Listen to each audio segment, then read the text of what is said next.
booties for black girl nerds.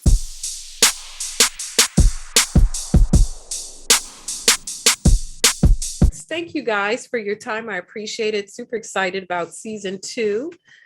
Alisha, beginning with you, as we saw in season 1, Nicole came to grips with Dion's abilities and just trying to navigate having a young man and a young boy and coming to grips with his ability to do all these things. Will season 2 allow for her to not be so helicopter? Maybe let him spread his wings a little bit this season now that he's getting some better control of what he's able to do? Yes. So this season, he has a lot more control. Things don't just happen to him.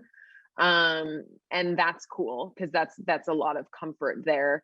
But yeah, I think as a inherent trait of Nicole, she does have a little bit of that helicoptering. But I think what happens is so much bad happens to Nicole specifically that she has to realize that like she might not always be there to protect him, and so she has to trust that he can make it, you know, when he's out there in the world by himself. And I think this season really solidifies that for her, and at the end of it she's just really feeling like, you know, my kid can do anything because I raised him to be a good kid. He is a good kid and he wants what's best. You know, he's always just trying to like help people.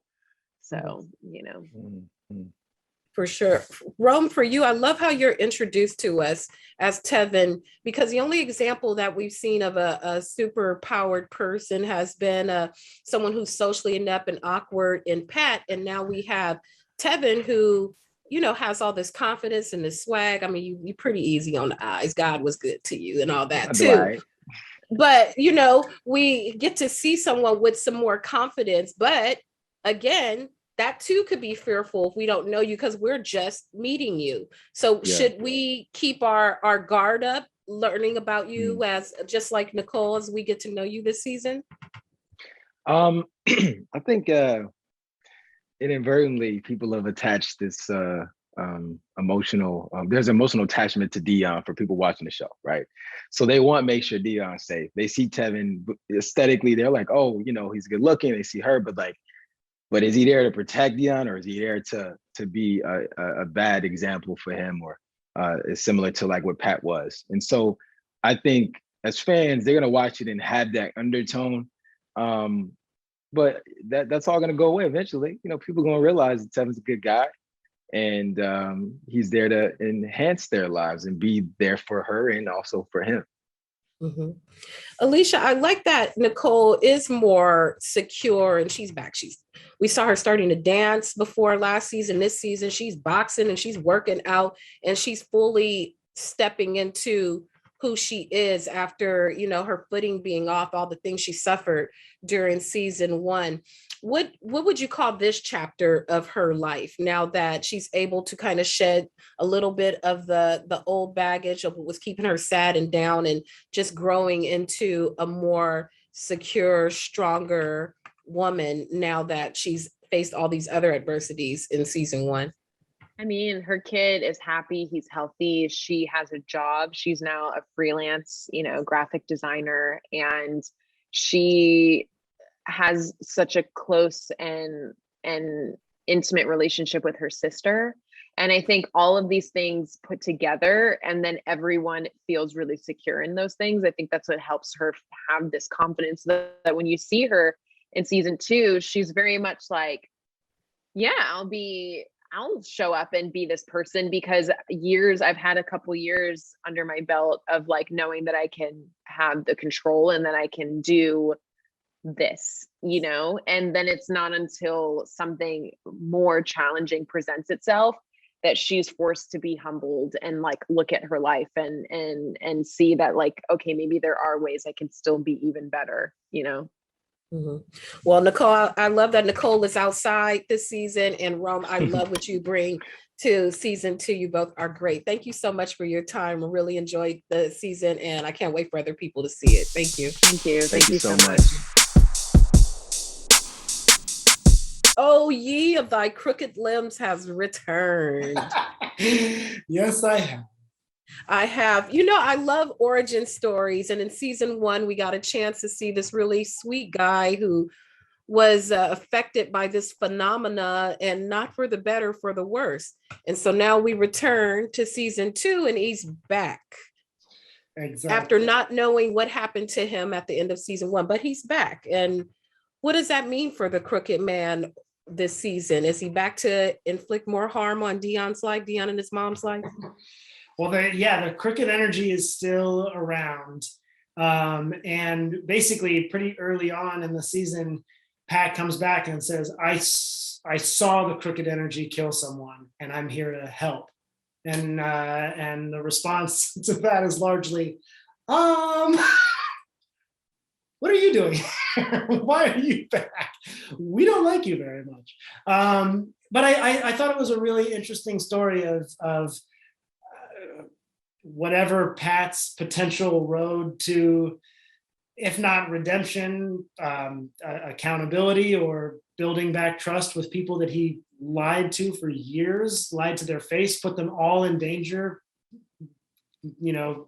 killed their loved ones, all this stuff. So it's a slow and painful journey for Pat, but I think that it's a really fun one for people to watch. I'm excited for people I want to know what they think of this season. For sure. I enjoy it. Aside from the cinematography being amazing, I love your portrayal because it is a sweet guy, and it shows how, like, power, even if it's not a real tangible power we can understand, like money or influence or things like that, it is corruptible. And even the nicest person can be susceptible to it. So with this season, why do you think that it was so easy for him to lie during the first season? Because he is a sweet person at the core who has a lot of sense of honor, even if he is a little socially awkward. Yeah. I think that the way that I sort of made it make sense in my head was, I think it's something that a lot of us do, especially none of us like to think of ourselves as bad. And a lot of us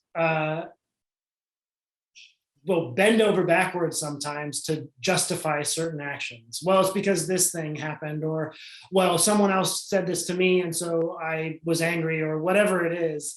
And I think it's hard to recognize that where power can corrupt and exacerbate things, it doesn't create something out of nowhere. Like if an insecurity is there, or an anger is there, or a feeling of people are out to get me, or whatever it is, or power can only make that, exaggerate that. And I think with Pat, all of those insecurities, all of the jealousies that he had of other people who were better than him, instead of going, oh, that's right, I have my own gifts, it was like this thing of other people are in my way, and if they weren't there, then I could do it. And there's a certain level of kind of arrogance and narcissism that he thinks, well, I had to kill some, he's gone to the level of justifying to himself where he thinks he can still do good, maybe with Dion or in the world with these powers, but he just hasn't figured it out yet. And one life, not so bad. Two life, he's in the middle of this sort of very circular way of thinking, where he's justifying his own actions to the point where I think in the 2 years between the first season and the second season, he's really realized, I've done some very, very bad things, and it's going to be hard to come back from this. For sure. I liked how in season 1, it was kind of like it wasn't a slow burn, I guess, but I love the time that the writers took to bring Pat's story full circle to see how he even ended up there. It's like a journey of again, like this electrical force kind of corrupting him. So the season 2 journey for him, for his full circle unveiling of whatever's going to happen to him in this season, how would you describe that journey for him? In the first season, it was him kind of getting this thing happen to him, and it just all blowing up literally at the end. So what would this second journey be like for him in season 2? This is almost like the opposite journey, where we started the first season trusting someone who was lying, basically, and everything was pretty much going great in his life. He's been smacked down now. He knows what he's done, and now all he can try to do is try to tell the truth, to build himself back to anywhere near where he was at the beginning of the last season, of having any friendships or having anybody trust him. And it's and I feel like accountability is not something that Pat's ever been very good at. It's very easy to blame someone else or put it off on something, or like I said, justify it to himself. So for him to try to start this journey of complete honesty from where he's coming from, it's interesting. He can't sort of rely on any of his old tricks because no one believes him anymore. So he just has to continue to try to show his actions. I think Pat's ability to endear himself to people was a tool that he used through his entire life, and no one's going to buy that anymore. Being sort of goofy and awkward is not as charming when you've tried to kill someone's child. So so he's got to start over, and it's completely new for him. I don't think he's ever had to deal with this much accountability. I feel like he's been able to slide through, blame other people, and it's just squarely on him. And he's still trying to go, well, it's crooked energy mostly. Well, I thank you. Jason, you are the sweetest. I swear I want to take you for ice cream. Thank you. I would love that. I love ice cream. Thank you so much for your time. And I just loved season 1 and really enjoyed season 2. Thank you again. Oh, thank you so much. Take care.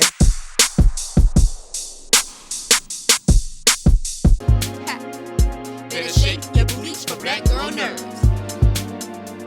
Better shake your booties for black girl nerves.